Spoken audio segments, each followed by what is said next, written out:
কি অবস্থা বাচ্চারা? এমসিকিউ হ্যাক কনিকের পার্ট 2 তে তোমাদেরকে সবাইকে স্বাগত। তো আজকে আমরা কনিক থেকে আসা আরও দুইটা খুব গুরুত্বপূর্ণ টাইপের শর্টকাট শিখব। তো শুরু করা যাক। প্রথম টাইপ হচ্ছে পরাবৃত্তের শীর্ষবিন্দু নির্ণয়। কোনো একটি পরাবৃত্তের শীর্ষবিন্দু নির্ণয় আমরা সাধারণভাবে এটা কিভাবে করে থাকি, যে সমীকরণটিকে আদর্শ ফরম্যাটে নিয়ে যাই, তারপরে শীর্ষবিন্দু নির্ণয় করি।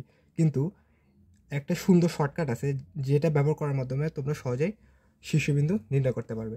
তো চলো শুরু করা যাক।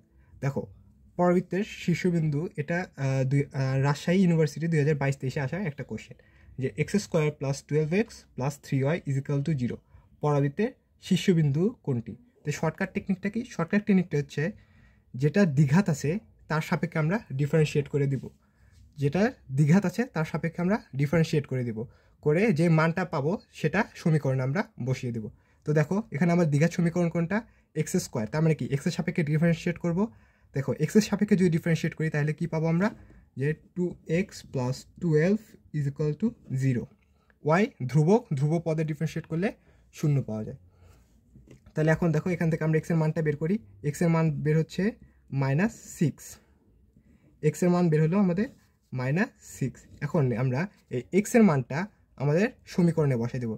এক্সের মান সমীকরণে বসাই দিয়ে আমরা ওয়াইয়ের মান পাবো 12। তুমি সমীকরণে বসাই দিয়ে দেখো, এক্সের মান সমীকরণে বসাই দিয়ে দেখো ওয়াইয়ের মান আমরা 12 পাবো। তাহলে আমাদের স্থানাঙ্ক কী হচ্ছে? -6,12 আমাদের গড় নাম্বার। খুব সহজে আমরা বের করতে পারতেছি। দেখো পরেরটাতে যাই। 2x = y² + 8y + 22 পরবর্তী শীর্ষবিন্দু স্থানাঙ্ক। এটা কোনটা? এটা হচ্ছে ঢাবি 2020-21 আসা একটি কোশ্চেন। তো চলো এটাও করি। দেখো, আমরা কি করছি? দ্বিঘাতের সাপেক্ষে ডিফারেন্সিয়েট করছি। এখানে দ্বিঘাত কোনটা? এটা হচ্ছে y²। তাই কি ওয়াই সাপেক্ষে ডিফারেন্সিয়েট করব। এখানে ওয়াই সাপেক্ষে ডিফারেন্সিয়েট করলে কি পাওয়া যায়? যে হচ্ছে 2y + 8 = 0। এখান থেকে ওয়াইয়ের মান বের করলে আমরা ওয়াইয়ের মান পাবো -4। ওয়াইয়ের মান -4। এখন আমরা ওয়াইয়ের মানটাকে উপরের সমীকরণে বসাই দিব, তারপরে আমরা এক্সের মান বের করব। আচ্ছা, ওয়াইয়ের মান উপরের সমীকরণে বসাই দিয়ে কত পাচ্ছি দেখি, যে হচ্ছে 16। তাহলে হচ্ছে 2x = 16 - 32 + 22। এখান থেকে আমরা এক্সের মান বের করি। তাহলে 2x = -10 16। তাহলে থেকে কত আসে? 2x এর মান আসে 6। তাহলে এখান থেকে আমার x এর মান আসতেছে 3। তাহলে আমার শীর্ষবিন্দু স্থানাঙ্ক কত? 3,-4। 3,-4 আমাদের প্রথমটা। এখন টাইপ 2 হচ্ছে কি? আমাদের উপকেন্দ্রিক লম্বের দৈর্ঘ্য নির্ণয়। উপকেন্দ্রিক লম্বের দৈর্ঘ্য। তা আমরা সাধারণত উপকেন্দ্রিক লম্বের দৈর্ঘ্য কি, যে সাধারণ সমীকরণ থেকে বের করে ওখান থেকে 4a যেমন হচ্ছে x² = 4ay। এখানে হচ্ছে 4a হচ্ছে আমার উপকেন্দ্রিক লম্বের দৈর্ঘ্য। কিন্তু দেখো কোশ্চেন দেখো 2016-17, এখানে সাধারণ ফর্মেটে দেওয়া নাই। এখান থেকে আমার তাহলে কি সাধারণ ফর্মেটে করে সেখান থেকে উপকেন্দ্রিক লম্ব দৈর্ঘ্য নির্ণয় করার একটা সময় সাপেক্ষ ব্যাপার।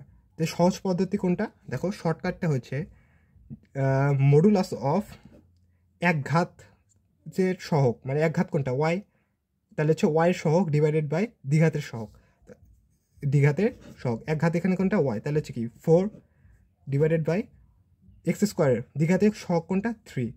তাহলে আমার উপকেন্দ্রিক লম্বের দৈর্ঘ্য 4/3। তাহলে আমার হচ্ছে অ্যান্সার কোনটা? অ্যান্সার আমার ডি নাম্বারটা। দেখো, তার নেক্সট কোশ্চেনটা দেখো, x² - 4x + 12y - 40 = 0 পরাবৃত্তের উপকেন্দ্রিক লম্বের দৈর্ঘ্য কত? Same question. এটা ঢাবি 2013-14 এবং জাহাঙ্গীরনগর ইউনিভার্সিটি 2018-19 আসা একটা কোশ্চেন। তা আমরা চলো করি। আমাদের শর্টকাটটা কি বলছিলাম?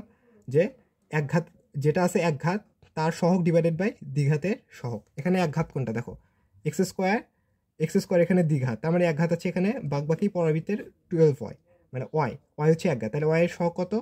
12 ডিভাইডেড বাই দ্বিঘাতের সহগ। দ্বিঘাতের সহগ কোনটা? মানে x² এর সহগ 1। তাহলে আমার উপকেন্দ্রিক লম্বের দৈর্ঘ্য তো 12। আমার অ্যান্সার ডি। তো এই দুইটা টাইপ অনেক সিম্পল টাইপ, কিন্তু এটা অ্যাডমিশনে প্রতি বছরই বারবার কোশ্চেন আসে। তো তোমরা এই শর্টকাট টেকনিকগুলো ইউজ করে খুব সহজেই এবং সময় বাঁচিয়ে খুব তাড়াতাড়ি করতে পারবা। তো আজকের ভিডিও এতখানি।